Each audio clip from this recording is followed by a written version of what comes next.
ఏదెను తోటలో మంచి చెడ్డలు తెలివినిచ్చే వృక్షఫలం ఎందుకు వేశాడు? తినొచ్చని వేశాడు, తినకూడదని వేశాడా?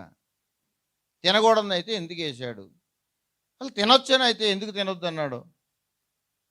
ఆదికాండము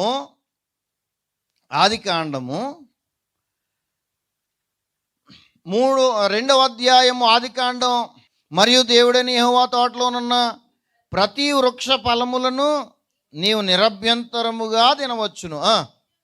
అయితే మంచి చెడ్డల తెలివినిచ్చు వృక్ష ఫలములను నువ్వు తినకూడదు.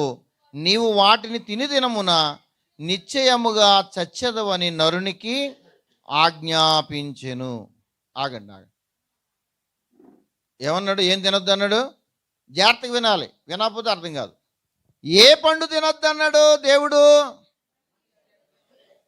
రైట్. మంచి చెడ్డల తెలివినిచ్చు వృక్ష ఫలము తినొద్దు అన్నాడు. అసలు ఇప్పుడు అదే ప్రశ్న అంతా అదే కదా. ఇప్పుడు మాకు మళ్ళీ అదంతా చదివించి మళ్ళీ ఇక్కడ తీసుకొచ్చి ఏ పండు తినొద్దు అన్నాడు అంట పెట్టే బాబు. మాకు ఎందుకు తినొద్దు అన్నాడు చెప్పడం మానేసి అన్నట్టు చూస్తున్నారు కొంతమంది.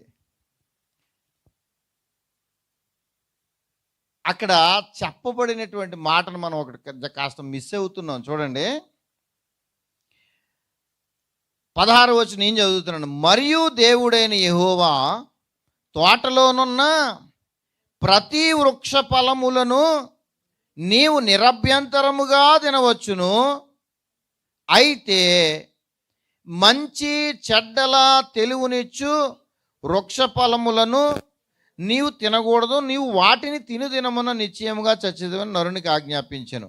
9వ వచనంలో మరియు దేవుడని యెహోవా చూపునకు రమ్యమైనదియు ఆహారమునకు మంచిదియునైన ప్రతి వృక్షము ఆ తోట మధ్య జీవవృక్షమును మంచి చెడ్డల తెలివినిచ్చు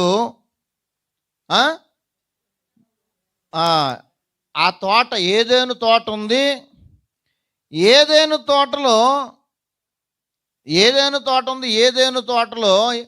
ఏ పళ్ళు ఉన్నాయి చెప్పండి?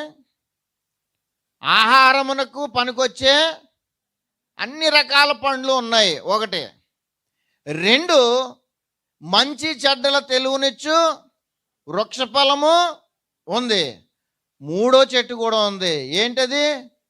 జీవవృక్ష ఫలము. ఇప్పుడు దేవుడు దేని తినొద్దు అన్నాడు చెప్పండి? దేవుడు దేని తినొద్దు అన్నాడు? దేని తినొద్దు అన్నాడు?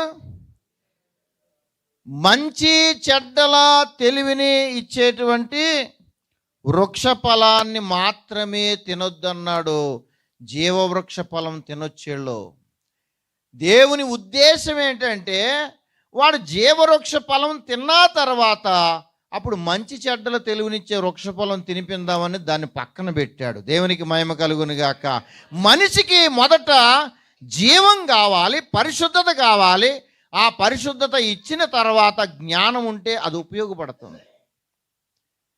పరిశుద్ధత లేని జ్ఞానం ఎలా ఉంటుందంటే బాంబులు తయారు చేస్తాడు, గన్నలు తయారు చేస్తాడు. ఒక్క బాంబుతో 1000 మందిని చంపేసేటువంటి ఈ జ్ఞానం అంతా ఎలా వచ్చింది? జ్ఞానమే కానీ అది జీవము లేనటువంటి జ్ఞానము, దైవ చిత్తము కానిటువంటి జ్ఞానం. ఆ జ్ఞానం అలాగైతే చెడిపోతారా బాబు. కనుక ముందు ఏమి తినాలనుకున్నాడు దేవుడు? జీవవృక్షం తినండి. మంచి చెడ్డలు తెలియచ్చు వృక్ష ఫలాలు ఉన్నాయి, జీవవృక్ష ఫలాలు ఉన్నాయి. జీవవృక్ష ఫలం తినొద్దు అనలేదే? అన్నాడా? అనలేదు. దేవుడు చెప్పిందల్లా ఒకటే అన్నాడు, మంచి చెడ్డల తెలివినిచ్చే వృక్ష ఫలం తినొద్దు అన్నాడు. అంటే అర్థం ఏంటంటే నువ్వు జీవం పొందుకున్న తర్వాత, నీవు పరిశుద్ధత పొందుకున్న తర్వాత నీకు జ్ఞానం కావాలి. మనిషికి మొదట ఏం కావాలి? ఆస్తి కావాలి, ఐశ్వర్యం కావాలి, ఇల్లు కావాలి, భూమి కావాలని అడుగుతుంటారు చాలామంది. కావాలి, అవసరమే. కానీ దానికంటే ముందు మనిషికి రక్షణ కావాలి, జీవం కావాలి, పరిశుద్ధత కావాలి. దేవునికి మహిమ కలుగును గాక. హల్లెలూయా. అది ఇచ్చిన తర్వాత నీకు ఏదైనా,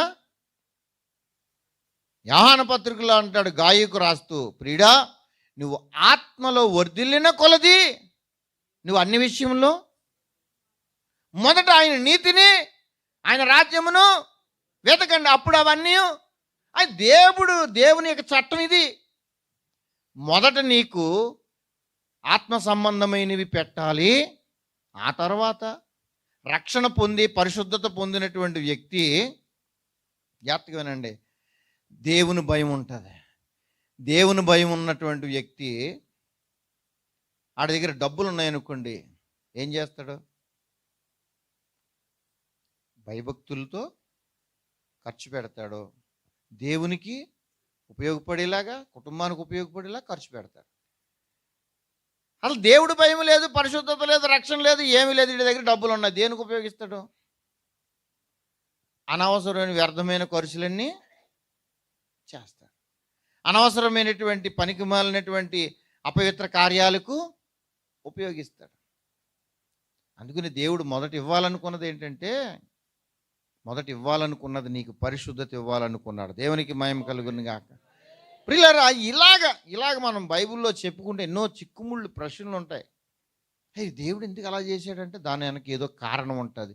ఆ కారణం నీకు అర్థం కావాలంటే ముందు మోకరించి ప్రార్థనాపూర్వకంగా బైబిల్ చదవాలి.